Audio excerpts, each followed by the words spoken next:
আসসালামু আলাইকুম রহমতুল্লাহ। আমার প্রিয় সপ্তম শ্রেণীর শিক্ষার্থী বন্ধুরা, আশা করি তোমরা সবাই ভালো আছো। আজকে আমরা তোমাদের গণিতের কিছু সংক্ষিপ্ত প্রশ্ন আমরা সমাধান করব এবং তার শেষে একটা গুরুত্বপূর্ণ সৃজনশীল অঙ্ক আছে, সেটাও আমরা সমাধান করব। তোমরা শুরু থেকে শেষ পর্যন্ত আমার সাথে থাকো এবং কি খাতা কলম নিয়ে এই অঙ্কগুলো সমাধান খাতায় লিখে নেবে। তাহলে চলো আমরা এক এক করে প্রশ্ন শিখি। প্রথম প্রশ্নটা আমাদের কি দেওয়া আছে দেখো। প্রথম প্রশ্নটা দেওয়া আছে, ভাগের সাহায্যে 2025 এর বর্গমূল নির্ণয় করো। 2 নাম্বারটাও সেম, 324 এর বর্গমূল নির্ণয় করো। তাহলে আমরা চলো 1 নম্বর অঙ্কটা ভাগের সাহায্যে 2025 এর বর্গমূল কিভাবে নির্ণয় করি সেটা আমরা দেখাই খাতায়। এখানে দেখো, আমি তোমাদের জন্য সেটা করে রেখেছি। ক নম্বর যে প্রশ্নটা 2025, আমরা প্রথমে 2025 এভাবে খাতায় লিখব। লেখার পরে ডান দিকের সংখ্যাটা কত আছে? 5, তারপরে আছে 2, তারপরে 0, তারপরে 2। ডান দিক থেকে জোড়ায় জোড়ায় আমরা এভাবে দাগ দেব, জোড়ায় জোড়ায় আমরা সাজাবো। ওকে, জোড়ায় জোড়ায় সাজালাম। জোড়ায় জোড়ায় সাজানোর পর এই প্রথমে যেই জোড়া আছে 20, প্রথমে কত আছে আমাদের? এই 20। এই 20কে আমরা 20-এর নিচে কত আমরা ভাগ যাবে, কত সংখ্যার বর্গ করলে 20-এর কাছাকাছি হবে অথবা 20 হবে। আমরা যদি 1 দিই, 1 একে 1 হয় না। 2 দিলে 2 দুগুণে 4, 3 যদি দিই 3 তিরিকা 9, 4 দিলে 4 চারে 16। যদি 5 এখানে লিখি, 5 পাঁচা 25, তাহলে 25 নেওয়া যাবে না, কারণ 20-এর বড় হয়ে যায়। আমরা জানি বিয়োগ করলে উপরের সংখ্যাটা বড় থাকতে হয়। তাহলে আমরা এখানে 4 বার নিলাম, 4 দিলাম, 4 চারা 16 লিখলাম এখানে। তারপর আমরা বিয়োগফল নামিয়ে দিলাম, 20 থেকে 16 বিয়োগ করলে 4। ওকে, তারপরে আমরা বাম দিক থেকে এভাবে একটা টান দেব। এখানে যেই সংখ্যাটা লিখলাম 4, তার দ্বিগুণ আমরা এখানে লিখব। এখানে যে সংখ্যাটা লিখব, খুব মনোযোগ দিয়ে শোনো, বর্গমূল নির্ণয়ের ক্ষেত্রে ভাগের সাহায্যে এখানে যে সংখ্যাটা প্রথমে লিখবে তার ডাবল এখানে লিখব। তাহলে 4-এর দ্বিগুণ কত হলো? 8, 4 দুগুণে 8 লিখলাম। ওকে, বিয়োগ ফল 4 নামালাম, 4-এর মধ্যে 8 যায় না ভাগ। তারপরে 25 আমরা জোড়া নামিয়ে দিলাম। বর্গমূলের ক্ষেত্রে জোড়ায় জোড়ায় সংখ্যা নামাতে হয়। 25 নামানোর ফলে এখানে হয়ে গেল 425। এখন 425-এর মধ্যে কয়বার ভাগ করা যায়? এখানে দেখো, এখানে যে সংখ্যাটা বসাবো আমরা, এখানে সেম সংখ্যাটা বসাতে হবে। এটা হচ্ছে বর্গমূলের ভাগের প্রক্রিয়ায় সমাধান করার পদ্ধতি। এখানে আমরা যদি 1 বসাই, এখানেও 1 বসাতে হবে। তখন 1 দিয়ে 81-কে গুণ করলে এই সংখ্যাটা বসাতে হবে, কিন্তু এখানে 1 দিয়ে 81-কে গুণ করলে 81 হয়, কিন্তু উপরে আসে কত আমার? 425। এখানে 2 লিখলে এখানেও 2 লিখতে হবে, এখানে 3 লিখলে এখানেও 3 লিখতে হবে, এখানে 4 লিখলে এখানেও 4 লিখতে হবে। আমরা দেখতে পেলাম এখানে যদি আমরা 5 লিখি, এখানেও যদি আমরা 5 লিখি, এই 5 দিয়ে এই 85-কে আমরা গুণ করতে হবে। তাহলে 5 দিয়ে 85-কে গুণ করলে দেখো কত হয়? 85 গুণ 5, 5 পাঁচা 25-এর 5, হাতে 2, 5 আটা 40 আর 2-এ 42, 425। দেখো মিলে যাচ্ছে। সুতরাং 5 এখানে বসানো যায়। 5 দিয়ে 85-কে গুণ করলে 425 মিলে গেছে, আমাদের বর্গমূল শেষ। এই 45 যেই সংখ্যাটা বের হলো, সেটাই হচ্ছে আমাদের নির্ণয়ে আনসার, নির্ণয়ে বর্গমূল। আশা করি তোমরা খুব ভালোভাবে বুঝেছো। আমরা চলো 2 নম্বর অঙ্কতে চলে যাই, আরও ক্লিয়ারভাবে তোমরা বুঝতে পারবে। 2 নম্বর 324 এর বর্গমূল নির্ণয় করো। ভাগের সাহায্যে বলে নাই, এটা তুমি যে কোনো প্রক্রিয়ায় বর্গমূল নির্ণয় করতে পারো। গ নাম্বারটা দেখো, গুণনীয়কের সাহায্যে বর্গমূল নির্ণয়। আমরা গুণনীয়কের সাহায্যেও শিখব, আর আমরা যেহেতু ভাগের সাহায্যে শিখলাম, এই 324-কেও আমরা ভাগের সাহায্যে সমাধান করি। এই খ নাম্বার প্রশ্ন যদি আমরা যাই, এখানে আছে 324। তোমরা সহজভাবে বুঝো। প্রথম কাজ কি? প্রথম কাজ হচ্ছে এখানে জোড়া তৈরি করা। 2টা সংখ্যাকে জোড়া তৈরি করলাম, 2টা অঙ্ককে। তারপর 3-কে আর জোড়া হয় না, 3 3 থাকবে। 3-কে কয়বার যায়? আমি যদি 1 বার দেই, 1 একে 1। এখানে যদি 2 দেই, 2 দুগুণে 4, বড় হয়ে যায়, নেওয়া যাবে না। 1 দিলে এখানে আমরা 1 একে 1 লিখতে পারি। টান দিয়ে বিয়োগ করব, 3 থেকে 1 বিয়োগ করলে হয় 2। আবার টান দেব এখানে, এখানে টান দি, এখানে কি বলছিলাম? এখানে যা লিখব তার দ্বিগুণ লিখতে হবে। তাহলে 1-এর দ্বিগুণ 2, 1-এর ডাবল 2। তাহলে এখানে আমরা লিখব 2। আশা করি তোমরা বুঝতে পেরেছো। এখানে যা লিখব প্রথমে, দ্বিতীয় অবস্থানে এখানে আসার পরে 1-এর দ্বিগুণ লিখেছি আমরা 2। তারপরে জোড়া নামাবো আমরা, 2 24 নামালাম, 24 নামানোর ফলে হয়ে গেছে 224। এখানে কত সংখ্যা লিখবো? এখানে যা লিখবো এখানে তাই লিখবো। তারপর সেই সংখ্যা দিয়ে এই সংখ্যাটাকে গুণ করব। এখানে যদি আমরা 2 লিখি, এখানেও 2 লিখতে হবে। এখন 2 লিখলে এখানে হয়ে যাবে 22। 22 দিয়ে 2কে গুণ করলে 44। কিন্তু অনেক বড় সংখ্যা এখানে আছে 224। আমরা যদি 5 লিখি, তারপরেও ছোট হয় 6 লিখি। এখানে যদি 6 লিখি, এখানে আমার 6 লিখতে হবে। দেখি 6 যদি আমরা মনে মনে এখানে লিখি, 6 লিখলে এখানে হবে 6, এখানে হবে 26। 26কে যদি আমরা 6 দিয়ে গুণ দেই, কত হয় দেখি আমরা? 6 6 36 আর 6 হাতে 3, 6 দুগুণে 12, 13 14 15, কত হলো? 156। কিন্তু এখানে আছে আমাদের 224। তো আমরা 7 লিখি, এটা ছোট হয়ে যায়। এখানে যদি আমরা 7 লিখি, এখানেও লিখবো 7, ঠিক আছে? তাহলে 7 লিখলে এখানে হয় 27। 27 আমরা যদি 7 বার দিয়ে গুণ দিই, 7 7 49 9 হাতে 4, 7 দুগুণে 14 আর 4 14 15 16 17 18, 189। তারপরেও এটা ছোট, এখানে আছে 224। আমরা যদি 8 লিখি, এখানেও আমাদের লিখতে হবে 8। 8 লিখলে কত হয়? এখানে হয় 28। 28কে কত দ্বারা গুণ দেব? 8 দ্বারা। দেখি এটাকে গুণ দিয়ে হয় কিনা। 8 8 64, 4 হাতে আছে আমাদের 6, 8 দুগুণে 16 আর 6 যোগ করলে, হাতের 6 যোগ করলে হয় 22। দেখো বন্ধুরা, এখানে 224 এটা আমাদের মিলে গেছে। তাই সুতরাং এখানে আমরা যদি 8 লিখি, এখানেও লিখতে হবে 8। সেই 8 দিয়ে এই 28কে গুণ করতে হবে। দেখো আমরা গুণ করলাম, 8 দিয়ে 28কে গুণ করলাম, কত হয়ে গেল? 224। 224 মিলে গেছে। অতএব উত্তর আমাদের কত হয়ে গেল? নির্ণয়ে বর্গমূল। নির্ণয় বর্গমূল কত? 18। নির্ণয় বর্গমূল কত? উত্তর 18।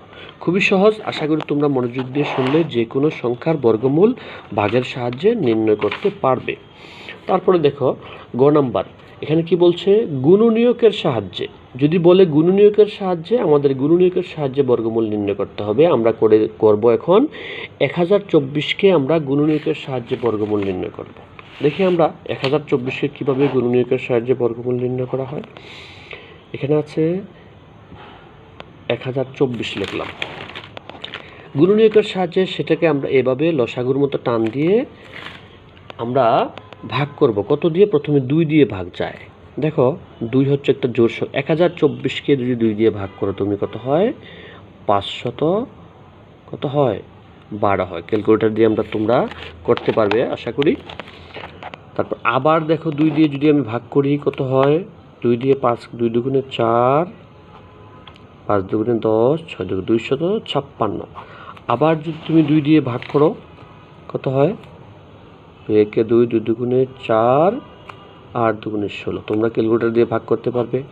যেহেতু এগুলো জোড় সংখ্যা, 2 দিয়ে বারবার ভাগ যাবে। 2 দিয়ে ভাগ করলে কত হয়? 64। আবার 2 দিয়ে যদি ভাগ করি আমি, কত হয়? 32। আবার যদি আমি 2 দিয়ে ভাগ করি, কত? 16। আবার যদি আমি 2 দিয়ে ভাগ করি, 8 দুগুণে 16। আবার 2 দিয়ে ভাগ যায়, 4 দুগুণে 8। আবার যদি আমি 2 দিয়ে ভাগ করি, 2 দুগুণে 4। সর্বশেষ আর করা লাগবে না। এখন এখানে যেই গুণনীয়কগুলো আমরা পেলাম, সেগুলো আমরা একসাথে সাজিয়ে লিখব। এখানে কয়টা পেয়েছি আমরা? 2। 1টা 2টা 3টা 4টা 5টা 6টা 7টা 8টা 9টা 10টা। 10টা 2 আমরা লিখব এখানে। 1024কে গুণনীয়ক করে আমরা কয়টা 2 পেয়েছি? 10টা। 1টা 2টা 3টা 4টা 5টা 6টা 7টা 8টা 9টা 10টা। এখন আমরা প্রত্যেকটা একই রকম সংখ্যাকে জোড়ায় জোড়ায় আমরা ব্র্যাকেট দিয়ে সাজাবো। দেখো 10টা জোড়ায় জোড়ায় আমরা প্রতি জোড়ায় জোড়ায় আমরা সাজাবো।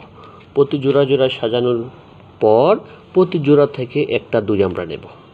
এই জোড়া থেকে একটা 2 নিলাম গুণন, এই জোড়া থেকে আরেকটা 2 নিলাম গুণন, এই জোড়া থেকে একটা 2 নিয়েছি গুণন, এই জোড়া থেকে একটা 2 নিয়ে এলাম গুণন, এই জোড়া থেকে একটা 2 নিলাম। 10টা 2 থেকে আমাদের 5টা 2 আসছে। আমরা যদি এখন 5টা 2 একসাথে গুণ করে দিই কত হয় বন্ধুরা বলো তো? এই 2 2 এর সাথে গুণ হলে কত হবে? 2 দুগুণে 4। এই 4 আবার এই 2 এর সাথে গুণ হবে, কত হবে? 4 দুগুণে 8। এই 8 আবার 2 এর সাথে গুণ হবে, 8 দুগুণে 16। এই 16 আবার 2 এর সাথে গুণ হবে, 16 দুগুণে 32, 16 দুগুণে 32। সুতরাং আমরা এখানে সবগুলা 2 গুণ করার পর আমরা পেলাম কত? 32। এই 32ই হলো আমাদের বর্গমূল। সেটা হচ্ছে গুণনীয়কের সাহায্যে কিভাবে নির্ণয় করে? এইভাবে প্রথমে তোমরা 2 দিয়ে যদি ভাগ যায়, 2 দিয়ে না হয় 3 দিয়ে না হয় 4 দিয়ে না 5 দিয়ে এভাবে ভাগ যাবে। ভাগ করার পর এই পার্শ্ববর্তী যেই সংখ্যাগুলো আছে গুণনীয়কগুলো একসাথে লিখবে। প্রতি জোড়ায় জোড়ায় থেকে এক একটা করে 2 নিয়ে, বা যদি 3 থাকে 3 নিয়ে, প্রতি জোড়ায় থেকে একটা একটা করে নিয়ে যে সংখ্যাগুলো পাবে সেই সংখ্যাগুলো তুমি গুণ করে যেই উত্তরটা পাবে সেটাই হলো এই 1024-এর বর্গমূল। আশা করি তোমরা ক্লিয়ারলি বুঝতে পেরেছ। তারপরে আমরা দেখো কোন অঙ্কতে যাই। তারপরে কি দেওয়া আছে? দেখে দেওয়া আছে ঘ নাম্বার, ভিন্নস্ত ও অভিন্নস্ত উপাত্ত বলতে কি বুঝো? খুব সহজ, তোমাদেরকে আমরা শিখিয়েছি, তোমরা এটা পারো। তারপরে আমি তোমাদেরকে দেখিয়ে দিচ্ছি, আমি তোমাদের জন্য লিখে রেখেছি। দেখো এখানে খুব সুন্দরভাবে লিখে রেখেছি, ভিন্নস্ত উপাত্ত কাকে বলে।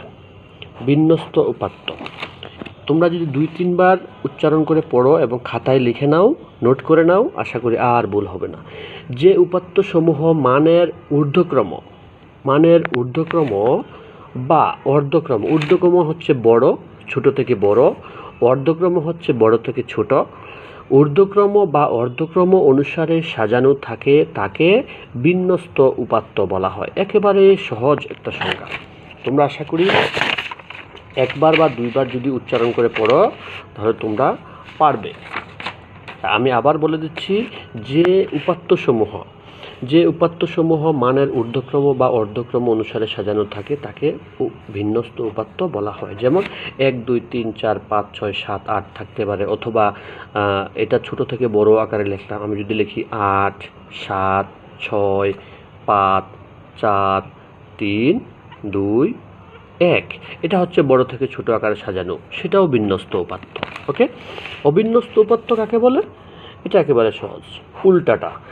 যে উপাত্তসমূহ মানের ঊর্ধ্বক্রম বা অর্ধক্রম অনুসারে সাজানো থাকে না, আগেরটা সাজানো থাকে আর এটা সাজানো থাকে না, তাকে অবিন্যস্ত উপাত্ত বলা হয়। যেমন দেখো উদাহরণ দিয়ে এখানে লিখেছি 5, 5-এর পরে 6 থাকার কথা, কিন্তু এখানে আছে 1, 1-এর পরে দেখো 3, আবার আসছে 2, আবার 7, উল্টাপাল্টা সংখ্যা। এগুলো হচ্ছে অবিন্যস্ত উপাত্ত। আশা করি তোমরা খাতায় লিখে নেবে, বুঝতে পেরেছ। তারপরে দেখি আমাদের কি প্রশ্ন আছে। দেখো শিক্ষার্থী বন্ধুরা, গুরুত্বপূর্ণ একটি প্রশ্ন, একান্তর কোণ এবং অনুরূপ কোণ কাকে বলে? একান্তর কোণ এবং অনুরূপ কোণ কাকে বলে সেটা তোমরা খাতায় লিখে নেবে, আগে বুঝে নাও। চলো আমরা দেখি একান্তর কোণ কাকে বলে। শিক্ষার্থী বন্ধুরা, তোমাদের জন্য আমি লিখে রেখেছি। দেখো একান্তর কোণ কাকে বলে, তোমরা মনোযোগ দিয়ে দেখতে হবে কোণ কাকে বলে। যখন একটি সরল রেখা, যখন আগে সংজ্ঞাটা তোমরা খাতায় লিখে মুখস্থ করবে। যখন একটি সরল রেখা দুটি সমান্তরাল রেখাকে ছেদ করে, তখন যে কোণগুলো ছেদকের বিপরীত পাশে অবস্থান করে সেই কোণগুলোকে একান্তর কোণ বলা হয়। খুব সহজ একটা সংজ্ঞা। যেমন এইটা একটা সরল রেখা, ঠিক আছে, এটা একটা কি সরল রেখা। যখন একটি সরল রেখা, এই যে একটি সরল রেখা, দেখো দুটি সমান্তরাল রেখাকে ছেদ করে, এটা একটা সমান্তরাল রেখা, এটা আরেকটা সমান্তরাল রেখা, দুটি সমান্তরাল রেখাকে এইভাবে ছেদ করে গেছে মাঝখান দিয়ে, যে ছেদ করে তখন যে কোণগুলো ছেদকের বিপরীত পাশে, যে কোণগুলো মানে কি, দেখো এখানে একটা কোণ উৎপন্ন হয়েছে, তাই না? এখানে একটা কোণ উৎপন্ন হয়েছে কি না? হয়েছে। ছেদকের বিপরীত পাশে ছেদ করে তখন কোণগুলো ছেদকের বিপরীত পাশে অবস্থান করে। এখানে যে কোণ একটা উৎপন্ন হয়েছে, দেখো সেমভাবে এখানে আরেকটা কোণ উৎপন্ন হয়েছে না? শিক্ষার্থী বন্ধুরা দেখো তো, এই দুইটা কোণকে বলা হয় একান্তর কোণ। কি কোণ বলা হয়? একান্তর কোণ। সেম একইভাবে দেখো তো, এখানে আরেকটা কোণ উৎপন্ন হয়েছে কিনা? এখানে একটা কোণ উৎপন্ন হয়েছে, এখানে আরেকটা কোণ উৎপন্ন হয়েছে। দুইটা কোণ দেখো পরস্পর সমান। এই কোণগুলোকে বলা হয় কি? একান্তর কোণ। এখানে যদি আমি নাম্বার দিই, এটা 1 নাম্বার, এটা 2 নাম্বার। 1 ও 2 হচ্ছে একান্তর কোণ। আবার যদি এখানে নাম্বার দিই 3 এবং 4, 3 এবং 4 হচ্ছে একান্তর কোণ। তো সুতরাং একান্তর কোণ এগুলো হচ্ছে সমান্তরাল যে দুটা রেখা, বাহিরের একান্তর কোণ। ভিতরের আবার একান্তর কোণ আছে। দেখো দেখো এখানে একটা কোণ উৎপন্ন হয়েছে কিনা? হয়েছে। এই কোণ আবার এই কোণটা হচ্ছে একান্তর কোণ। আবার এই কোণ আবার এই ভিতরের এই কোণটা হচ্ছে পরস্পর সমান, তারা হচ্ছে একান্তর কোণ। আশা করি তোমরা বুঝতে পেরেছ। এখানে সংজ্ঞাটা খাতায় লিখে, যখন একটি সরলরেখা মানে এই সরলরেখা দুটি সমান্তরাল রেখাকে ছেদ করে, এভাবে ছেদ করে গেছে, তখন যে কোণগুলো ছেদকের বিপরীত পাশে, মানে এটা হচ্ছে একটা ছেদক পয়েন্ট, এটা একটা ছেদক পয়েন্ট, এটা এক পাশ, তার বিপরীত পাশ হচ্ছে এটা, এটা এক পাশ, তার বিপরীত পাশ হচ্ছে এটা। ওকে, এটা এক পাশ, তার বিপরীত পাশ হচ্ছে এটা, এটা এক পাশ, তার বিপরীত পাশ হচ্ছে এটা। তো বিপরীত কোণগুলো উৎপন্ন হয়, ছেদক মানে ছেদক পয়েন্ট, এটা হচ্ছে ছেদক পয়েন্ট, এটা হচ্ছে ছেদক পয়েন্ট। তো এটা এক পাশের কোণ উৎপন্ন হয়েছে, তার বিপরীত পাশে বরাবর আরেকটা এখানে কোণ উৎপন্ন হয়েছে। এটা এক পাশে একটা কোণ উৎপন্ন হয়েছে, তার বিপরীত পাশে উল্টা এখানে একটা কোণ উৎপন্ন হয়েছে। তো সুতরাং এই কোণগুলোকে বলা হয় কি কোণ? একান্তর কোণ। আশা করি তোমরা ক্লিয়ারলি বুঝতে পেরেছ। তারপরে আরেকটা কোণ দেওয়া আছে, সেই কোণটা কি? অনুরূপ কোণ। অনুরূপ কোণ কাকে বলে? একান্তর কোণ আমরা শিখলাম, অনুরূপ কোণ কাকে বলে তোমরা একটু দেখে নাও, আমি দেখিয়ে দিচ্ছি তোমাদেরকে। অনুরূপ কোণ সেম একইভাবে, এটাও সহজ। সংজ্ঞাটা তোমরা জাস্ট লিখবে, যদি কোনো সরল রেখা, এটা একটা সরল রেখা, যদি একটি সরল রেখা দুটি সমান্তরাল রেখাকে ছেদ করে, আগের মতো এই সংজ্ঞাটা, আগে যে সংজ্ঞাটা দিয়েছিলাম সেই সংজ্ঞাটাই তোমরা লিখবে। যদি একটি সরল রেখা দুটি সমান্তরাল রেখাকে ছেদ করে, তখন ছেদক পয়েন্ট থেকে, এই যে ছেদকের একই পাশে যে কোণ উৎপন্ন করে, একই পাশে, তাদেরকে বলা হয় একান্তর কোণ। যেমন এই পাশে যে কোণটা উৎপন্ন হয়েছে, এই ছেদকটা এখান দিয়ে সরলরেখার মধ্যে গেছে, এই পাশে আরেকটা কোণ উৎপন্ন হয়েছে না শিক্ষার্থী বন্ধুরা? বলো তো, ছেদকের একই পাশে যে কোণ উৎপন্ন হয় তাকে একান্তর কোণ বলে। যদি এখানে একটা নাম দেই 1 নাম্বার কোণ, এটা হচ্ছে 2 নাম্বার কোণ। এই দেখো এই ডান পাশে একই পাশে যে কোণ উৎপন্ন হয়েছে তাকে বলা হয় একান্তর কোণ। আবার যদি আমি বলি এই পাশে কি কোণ উৎপন্ন হয়েছে, দেখো একই পাশে, যদি এখানে যদি একটা কোণ আমি বলি, এখানে যে একটা কোণ, এই লাল দাগের বাম দিকে এখানে যে একটা কোণ উৎপন্ন হয়েছে, সেম একইভাবে এখানে দেখো আরেকটা কোণ উৎপন্ন হয়েছে বাম দিকে। তো এই কোণগুলোকে কি কোণ বলা হয়? একান্তর কোণ। তো সুতরাং আশা করি সংজ্ঞার মধ্যে যা শুধু তোমরা লিখবে, অনুরূপ কোণের মধ্যে আছে এখানে, যখন একটি সরলরেখা দুটি সমান্তরাল রেখাকে ছেদ করে, তখন যে কোণগুলো ছেদকের বিপরীত পাশে অবস্থান করে তাকে সেই কোণগুলোকে একান্তর কোণ বলে। আর অনুরূপ কোণের ক্ষেত্রে তোমরা লিখবে, যখন একটি সরলরেখা দুটি সমান্তরাল রেখাকে ছেদ করে, তখন যে কোণগুলো একই পাশে, বিপরীত পাশের জায়গায় কি লিখবে? একই পাশে অবস্থান করে, সেই কোণগুলোকে একান্তর কোণ বলা হয়। আশা করি তোমরা এই বিপরীত পাশের জায়গায় কি লিখবে? একই পাশে অবস্থান করে, একই পাশে, এভাবে লিখবে, একই পাশে। আশা করি তোমরা বুঝতে পারবে। অনুরূপ কোণের ক্ষেত্রে বিপরীত পাশের জায়গায় লিখবে একই পাশে, তাহলে তোমাদের অনুরূপ কোণের সংজ্ঞা এবং উদাহরণ হয়ে যাবে। আশা করি তোমরা শিক্ষার্থী বন্ধুরা বুঝতে পেরেছ।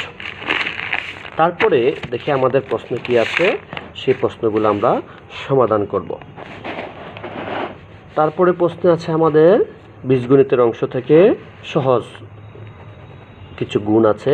দেখো এখানে আছে 6a square a x square y স্কোয়ারকে 4a x cube Y square দ্বারা গুণ করো। আমরা এটা খাতায় লিখে নিই, তারপরে তোমরা খাতায় লিখে নেবে। শিক্ষার্থী বন্ধুরা, তোমরা এটা হচ্ছে চ নাম্বার। এখানে কি দেওয়া আছে? 6a x square Y square তাকে কত দ্বারা গুণ করতে বলছে? 4 তাকে গুণ করতে বলছে আমাদের 4a x cube Y square. তোমরা এই গুণগুলো পারো, তারপরেও খাতায় লিখে নেবে, তোমাদের আরও শেখা হয়ে যায় ভালো করে। এখানে গুণ থাকলে আমরা সহজভাবে সংখ্যা আর সংখ্যা গুণ করে নেব। এখানে সংখ্যা আছে 6, এখানে আছে 4, 4 6 24, আমরা গুণ করে নিলাম 24। ওকে, এখানে আছে এ, এখানে আছে এ, এখানে একটা এ একটা এ, গুণ করলে হয় এ স্কোয়ার, দুইটা এ স্কোয়ার। এখানে আছে এক্স স্কোয়ার এক্স কিউবের সাথে গুণ হবে এক্স স্কোয়ার। এখানে আছে দুইটা এক্স, এখানে আছে তিনটা এক্স। এখানে পাওয়ার এক্সের পাওয়ার হচ্ছে 2, এখানে এক্সের পাওয়ার হচ্ছে 3, এখানে দুইটা এক্স, এখানে তিনটা এক্স। গুণ করলে 5টা এক্স হবে আমাদের x to the power 5। X to the power কত হবে? 5। কারণ গুণ করলে পাওয়ারগুলো যোগ হয়ে যায়। যেমন এখানে যদি আমি লিখি, তোমাদের দেখাই একটু, তোমরা সহজভাবে বুঝতে পারবে। এক্স স্কোয়ার গুণ এক্স টু দি পাওয়ার 3 গুণ করলে কি হয়? দুইটা এক্স থেকে একটা এক্স লিখতে হয়, এগুলো বেস সংখ্যা বলে, এই পাওয়ারগুলো যোগ হয়ে যায়। 2 যোগ 3 সমান সমান কত হয়ে গেল? X to the power 5। এবার তো সহজভাবে তোমরা বুঝতে পারবে। সুতরাং সরাসরি তোমরা এভাবে এগুলো লেখার কোনো প্রয়োজন নাই, তোমরা সরাসরি